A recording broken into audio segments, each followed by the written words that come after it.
Air zam-zam itu penuh berkah. Ia makanan yang mengenyangkan, dan obat bagi penyakit. Hr. Muslim, zam-zam, dalam bahasa Arab berarti banyak, melimpah ruah. Air zam-zam dianggap sebagai air yang diberkahi Allah. Zam-zam merupakan sumur mata air yang terletak di kawasan Masjidil Haram, sebelah tenggara Ka'bah, berkedalaman 42 meter. Menurut riwayat, mata air tersebut ditemukan pertama kali oleh Siti Hajar setelah berlari-lari bolak-balik antara Bukit Safa dengan Bukit Marwah, atas petunjuk malaikat Jibril, tatkala Ismail, putra Siti Hajar, mengalami kehausan di tengah padang pasir, sedangkan persediaan air tidak ada. Sejarah air zam-zam, air yang terbaik di muka bumi ini adalah air zam-zam. Air zam-zam adalah air suci yang telah dinikmati oleh umat Islam di seluruh dunia. Kisah sumur zam-zam ini berawal sejak 4000 tahun yang lampau. Pada saat itu masih menjadi bagian dari gurun Sahara yang gersang dan tandus, bukti bahwa tempat tersebut tidak pernah dihuni. Lalu Ibrahim AS bersama istrinya Siti Hajar dan putranya Ismail datang dan bermukim di tempat ini untuk memenuhi perintah Allah Subhanahu wa Ta'ala. Pada suatu saat Ibrahim AS sedang pergi untuk beberapa lama, persediaan makanan dan minuman habis. Bahkan ASI dari Siti Hajar pun mengering. Hidup ibu dan anak laki-laki itu terancam haus dan lapar. Siti Hajar lalu berusaha mencari air dengan berlari-lari kecil dari Bukit Safa ke Bukit Marwah sambil memohon kepada Allah apa saja untuk putranya. Setelah 7 kali pergi pulang, terjadilah keajaiban. Air memancar dari antara kedua kaki putranya dengan kehendak Allah yang memerintahkan malaikat Jibril. Dengan memukul bumi, maka terpancarlah air. Itulah air zam-zam. Beberapa tahun kemudian, Ibrahim AS datang dan langsung bersujud kepada Allah. Ia lalu membangun, meninggikan kembali Baitullah dibantu anaknya Ismail dan menjadikan tempat tersebut sebagai tempat ibadah kepada Allah Subhanahu wa Ta'ala. Sumur zam-zam memberikan manfaat yang begitu besarnya bagi umat manusia di dunia. Pertolongan Allah tiba dengan ditemukannya sumur zam-zam. Air yang membawa berkah, diminum penduduk Makkah dan peziarah haji. Pemeliharaan zam-zam menjadi tanggung jawab Abdul Muthalib. Penduduk di sekitar Makkah mengambil air zam-zam untuk kebutuhan mereka sehari-hari. Seiring dengan waktu, banyak nama diberikan kepada sumur zam-zam. Nama lain dari sumur zam-zam seperti hentakan Jibril, minuman dari Allah, yang tidak tercela untuk Ismail, pembawa berkah, bermanfaat, berprasangka baik, menggembirakan, murni, membawa kebaikan, terjaga, menyelamatkan, yang mencukupi, bergizi, yang suci, mulia, penghibur, penyembuh penyakit, makanan yang mengenyangkan, dan lain sebagainya. Pada saat Rasulullah Sallallahu Alaihi Wasallam menaklukkan Makkah, tanggung jawab Abdul Muthalib kemudian dipegang oleh Rasulullah. Zam-zam adalah makanan yang mengenyangkan, penawar penyakit, bergantung pada niatnya.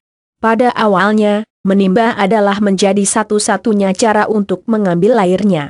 Lalu diadakan perhatian khusus bahwa tempat suci ini memang harus lebih diperhatikan sebab banyak sekali jemaah haji pada zaman dahulu bergerombol di sumur zam-zam ini untuk minum dan berwudu serta ada pula yang menyiramkan ke tubuh mereka sebagai tabaru sambil berdoa. Lalu dipikirkan agar dirubah sedemikian rupa agar orang-orang dapat beribadah dengan lebih baik dan khusyuk. Maka dipasanglah pompa-pompa dan peralatan penyaringan oleh Insinyur Yahya Qutsyah untuk memastikan agar warna, rasa, dan bau air tidak terpengaruh.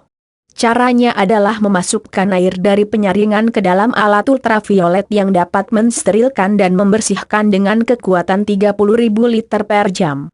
Lalu air keluar melalui pipa lain yang dapat langsung digunakan. Dengan kesungguhan dan ketekunan para penanggung jawab, peralatan tersebut selesai dan dioperasikan pada tahun 1975. Setelah pemasangan alat penyaringan air, dipasang juga alat penjaga kemurniannya. Telah dilakukan pula penelitian lebih mendalam terhadap struktur, kondisi dan senyawa yang terdapat dalam air zam-zam. Pada Sabtu sore tanggal 17 Jumadil awal tahun 1399 Hijriah, Insinyur Yahya beserta beberapa penyelam mandi dan berwudu serta mensucikan diri, mereka turun masuk ke dalam sumur Zam-Zam yang penuh berkah itu. Dilaporkan bahwa kedalaman sumur Zam-Zam adalah 30,5 meter, 17,5 meter terdiri dari bebatuan granit. Saat penyelaman, dilakukan juga pembersihan sumur Zam-Zam. Berbagai macam benda diangkat dari dasar sumur. Di antaranya ada kepingan mata uang dari berbagai jenis logam dan berbagai negara. Ada juga batu mulia, berbagai jenis cincin, juga kepingan logam mulia, benda-benda dari gerabah dan keramik dari Kuningan. Air Zam-Zam adalah air suci seperti kata Rasul bahwa air terbaik di muka bumi ini adalah air Zam-Zam. Disabdakan pula oleh Rasul, air Zam-Zam tergantung pada niat meminumnya, bagi yang minum dengan ikhlas, ia akan terbebas dari dahaganya. Allah memberikan keutamaan pada Zam-Zam untuk mencurahkan alirannya sebagai minuman dan penawar penyakit. Misteri air Zam-Zam.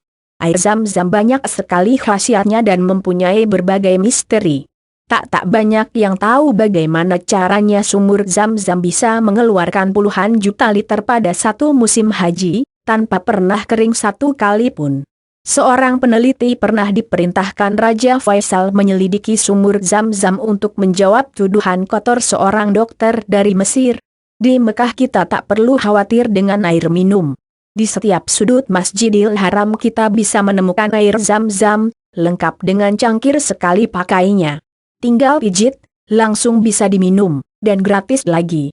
Di area Masjidil Haram, di tempat tawaf, tempat sa'i, di halaman masjid selalu tersedia air yang berkhasiat ini. Ketika pulang dari Masjidil Haram, banyak jamaah mengisi dulu botol airnya dengan Zam-Zam lalu ditenteng ke pemondokan. Lumayan, menghemat uang real, tak perlu belanja air mineral atau memasak air di dapur. Berapa juta liter air Zam-Zam? Berapa banyak air Zam-Zam yang dikuras setiap musim haji? Mari kita hitung secara sederhana. Jamaah haji yang berdatangan dari seluruh penjuru dunia pada setiap musim haji dewasa ini berjumlah sekitar 2 juta orang. Semua jemaah diberi 5 liter air Zam-Zam ketika pulang nanti ke tanah airnya. Kalau 2 juta orang membawa pulang masing-masing 5 liter Zam-Zam ke negaranya, itu saja sudah 10 juta liter. Di samping itu selama di Mekah, kalau saja jamaah rata-rata tinggal 25 hari, dan setiap orang menghabiskan 1 liter sehari, maka totalnya sudah 50 juta liter. Ini hanya gambaran saja, betapa luar biasanya air Zam-Zam ini dikonsumsi manusia, tanpa pernah kering. Itulah salah satu keanehannya. Puluhan juta liter air bisa keluar dari sumur di Mekah ini yang letaknya di tengah padang pasir yang kering. Daerah gurun yang hujannya saja cuma 2 kali setahun. Dan air itu keluar dari sumur air yang hanya seukuran sekitar 5x4 meter sedalam 40-an meter, bukan dari bendungan seukuran waduk Ombo misalnya. Allahu Akbar. Keanehan air Zam-Zam. Pada tahun 1971, seorang doktor dari negeri Mesir mengatakan kepada pres Eropa bahwa air Zam-Zam itu tidak sehat untuk diminum. Asumsinya didasarkan bahwa kota Mekah itu ada di bawah garis permukaan laut. Air Zam-Zam itu berasal dari air sisa buangan penduduk kota Mekah yang meresap, kemudian mengendap terbawa bersama-sama air hujan dan keluar dari sumur Zam-Zam. Masya Allah. Tentu saja ini merupakan prasangka buruk yang merugikan dunia Islam. Berita ini sampai ke telinga Raja Faisal yang amat marah mendengarnya. Beliau lalu memerintahkan Menteri Pertanian dan Sumber Air untuk menyelidiki masalah ini, dan mengirimkan sampel air Zam-Zam ke laboratorium-laboratorium di Eropa untuk dites. Tarik Husain, insinyur kimia yang bekerja di instalasi pemurnian air laut untuk diminum, di kota Jeddah, mendapat tugas menyelidikinya. Pada saat memulai tugasnya, Tarik belum punya gambaran bagaimana sumur Zam-Zam bisa menyimpan air yang begitu banyak seperti tak ada batasnya. Hanya sumur kecil. Ketika sampai di dalam sumur, Tarik amat tercengang ketika menyaksikan bahwa ukuran kolam sumur itu hanya 18x14 feet saja, kira-kira 5x4 meter. Tak terbayang, bagaimana caranya sumur sekecil ini bisa mengeluarkan jutaan galon air setiap musim hajinya. Dan itu berlangsung sejak ribuan tahun yang lalu, sejak zaman Nabi Ibrahim AS. Tarik mulai mengukur kedalaman air sumur. Dia minta asistennya masuk ke dalam air.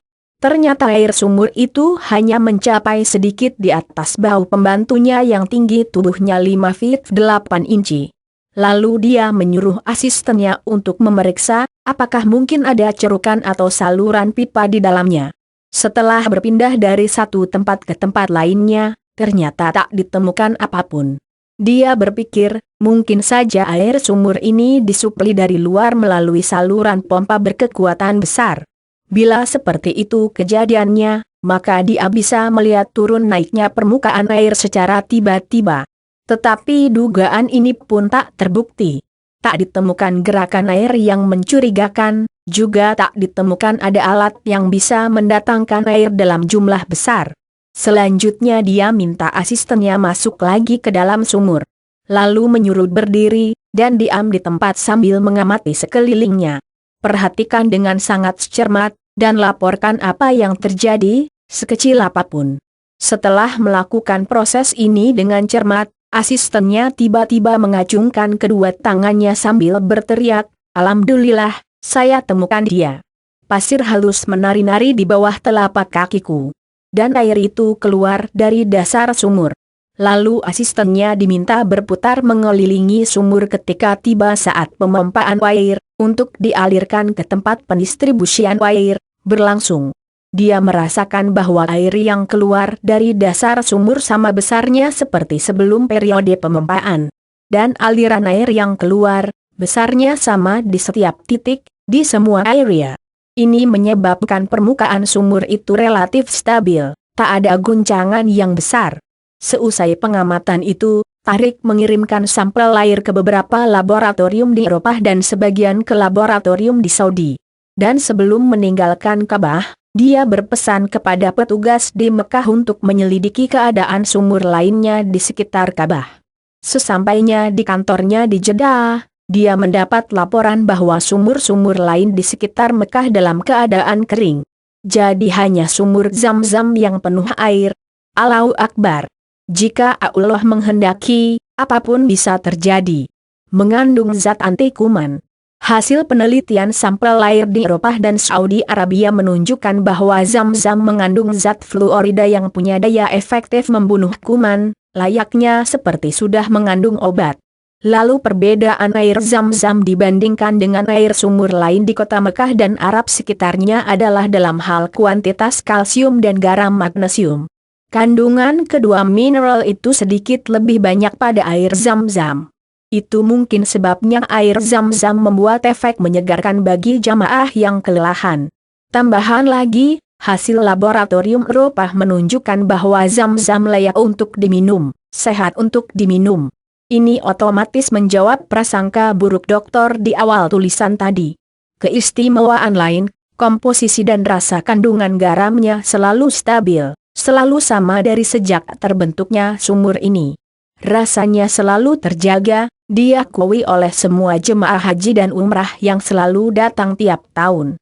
Tak pernah ada yang komplain, dan air Zam-Zam ini tak pernah dicampur bahan kimia apapun seperti layaknya air pam kita. Murni air sehat.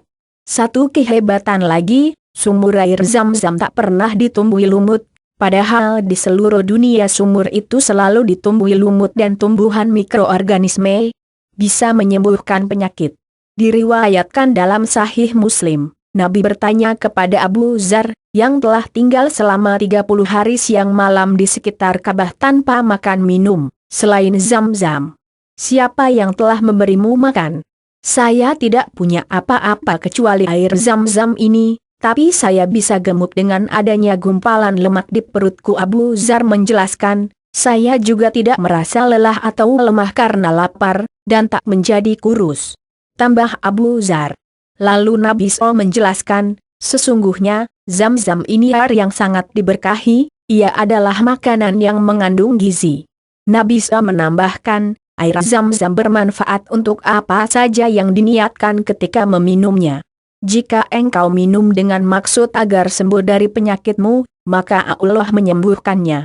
Jika engkau minum dengan maksud supaya merasa kenyang, maka Allah mengenyangkan engkau. Jika engkau meminumnya agar hilang rasa hausmu, maka Allah akan menghilangkan dahagamu itu. Ia adalah air tekanan tumit Jibril, minuman dari Allah untuk Ismail. H.R. Daruqutni, Ahmad, Ibnu Majah, dari Ibnu Abbas.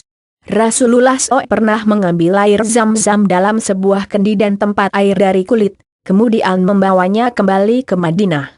Air zam-zam itu digunakan Rasulullah SAW untuk memerciki orang sakit dan kemudian disuruh meminumnya. Itu sebabnya saat ini banyak jamaah yang membawa air zam-zam untuk diberikan kepada famili dan kerabatnya di tanah air. Yusria Abdulrahman Haraz dari negeri Arab mengatakan bahwa ia terserang penyakit bisul di matanya. Sakitnya bukan main, tak bisa disembuhkan dengan obat. Dia hampir mendekati buta.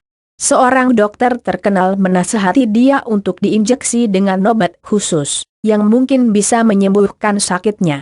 Tapi ternyata ada efek sampingannya yang bisa membuat dia buta selamanya. Yusria sangat yakin akan kemurahan Allah. Dia lalu pergi melaksanakan umrah dan memohon kepada Allah menyembuhkan penyakitnya.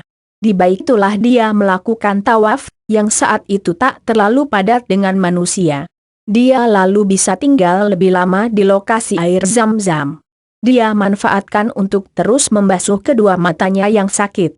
Ketika dia kembali ke hotel, aneh, kedua matanya yang sakit menjadi sembuh, dan bisulnya berangsur hilang. Kejadian ini membuktikan ucapan Rasulullah SAW di atas, air zam-zam bermanfaat untuk apa saja yang diniatkan ketika meminumnya. Jika engkau minum dengan maksud agar sembuh dari penyakitmu, maka Allah menyembuhkannya. Manfaat air zam-zam dari Abu Dzar radhiyallahu anhu, Rasulullah sallallahu alaihi wasallam bersabda, air zam-zam itu penuh berkah. Ia makanan yang mengenyangkan, dan obat bagi penyakit. H.R. Muslim IV 1922, yang terdapat di dalam kurung adalah menurut riwayat Al-Bazar, Al-Baihaqi dan At-Tabari dan sanadnya sahih. Lihat Majmu' Zawaid II-286. Imam Ibnu Qayyim rahimahullah menceritakan pengalamannya berkaitan dengan cara menyembuhkan penyakitnya dengan air zam-zam yang dikombinasikan dengan metode ruqyah dari Al-Quran ini. Pada suatu ketika aku pernah jatuh sakit, tetapi aku tidak menemukan seorang dokter atau obat penyembuh. Lalu aku berusaha mengobati dan menyembuhkan diriku dengan surat Al-Fatihah, maka aku melihat pengaruh yang sangat menakjubkan. Aku ambil segelas air zam-zam dan membacakan padanya surat Al-Fatihah berkali-kali, lalu aku meminumnya hingga aku mendapatkan kesembuhan. Selanjutnya aku bersandar dengan cara tersebut dalam mengobati berbagai penyakit dan aku merasakan manfaat yang sangat besar. Kemudian aku beritahu kepada orang banyak yang mengeluhkan suatu penyakit dan banyak dari mereka yang sembuh dengan cepat. Za'adul Ma'at TV _178 dan Al-Jawabul Ka'afi hal 23. Penelitian air zam-zam. Sebuah penelitian pernah dilakukan oleh Dr. Noor Al-Zuhair dan Prof. Rita Hounganian dari King Saud University untuk membandingkan kandungan mineral air zam-zam. Sebagai pembandingnya adalah air keran yang ada di Arab Saudi, yang juga sering dikemas dalam botol. Dari hasil penelitian tersebut seperti dikutip Fakulti KSUI Dosa, Senin, 9 Mei 2011, salah satu kelebihan air zam-zam adalah memiliki kandungan mineral khususnya fluorida yang lebih tinggi. Air zam-zam yang diambil langsung dari sumbernya memiliki kadar fluorida 0,75 ppm sementara yang dialirkan melalui pipa sebanyak 0,68 ppm. Kadar ini lebih tinggi dibandingkan rata-rata kandungan fluorida dalam air keran di Arab Saudi yang hanya sekitar 0,28 ppm. Sementara menurut Organisasi Kesehatan Dunia, tubuh manusia mampu menerima kandungan fluorida dalam air minum hingga kadar 1,5 ppm. Bagi manusia, kadar fluorida yang tinggi dalam air minum bisa memberikan manfaat, khususnya untuk menjaga kesehatan gigi dan mulut. Kekurangan fluoride bisa memicu gigi keropos atau dental caries yang jika memburuk bisa memicu infeksi pada gusi. Kelebihan lain dari air zam-zam adalah memiliki kandungan ion kalsium yang lebih tinggi, yakni 96 ppm baik yang diambil dari sumbernya maupun yang dialirkan melalui pipa. Sementara kadar ion kalsium dalam air keran di Arab Saudi rata-rata hanya 75,2 ppm.